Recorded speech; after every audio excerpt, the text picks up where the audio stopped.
Nimetage paar legendaarset asja, no üks on kindlasti naisluksuri proovisid, sellest vaevalt midagi legendaarsemat leidub, kuid tegelikult leidub veel üks legendaarne tegelane. See on Porsche 911, kes jõudis uue mudelipõlvkonnani ja muidugi on disaini muutusi raske märgata, kuid mõelge, iga vale disainiliigutus võiks ju viia mitmesaja 000 kliendi kaotamiseni, kui see oleks pettumus.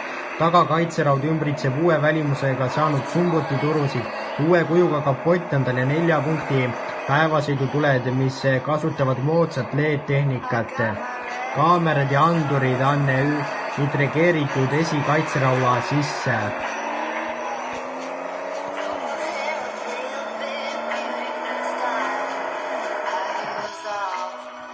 Interiööris rõhutatakse horisontaaljooni ja pindu.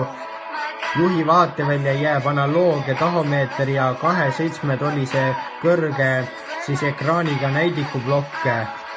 Ekraanide virtuaalmõõdikul on näha kõik autoga seonduv ja veel on olemas kommunikatsiooni süsteem, mis on 10,9-tollisel puutetundlikul ekraanil ja nuppe on seal õige väheks jäänud, kuigi neid ikkagi leidub.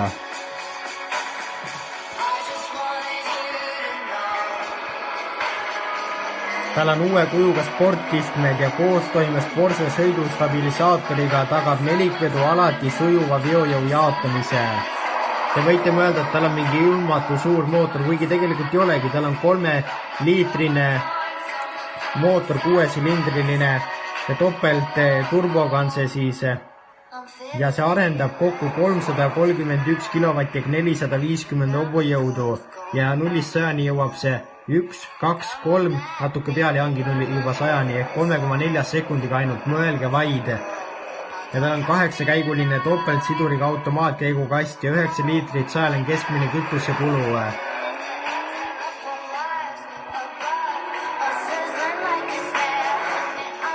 Ja tippkiirus on tal lausa 308 kilomeetrit tunnis, nii et isegi 110 alas on seda väga raske realiseerida mõnele.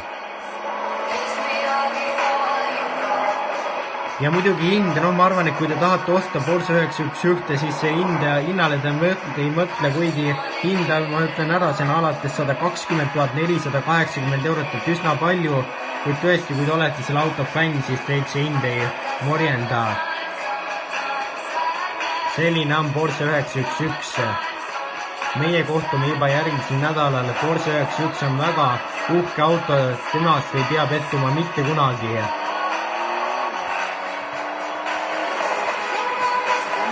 Naisluksuri hakkab tähistama ka väikest juublit, saab 5 aastat sellest, kui ma tegin esimese naisluksuri proovisõidusaate, 200 saadet olen juba teinud, nii et ka seda me tähistame järgmisel nädalal ühe suure intervjuu saatega siis naisluksurist.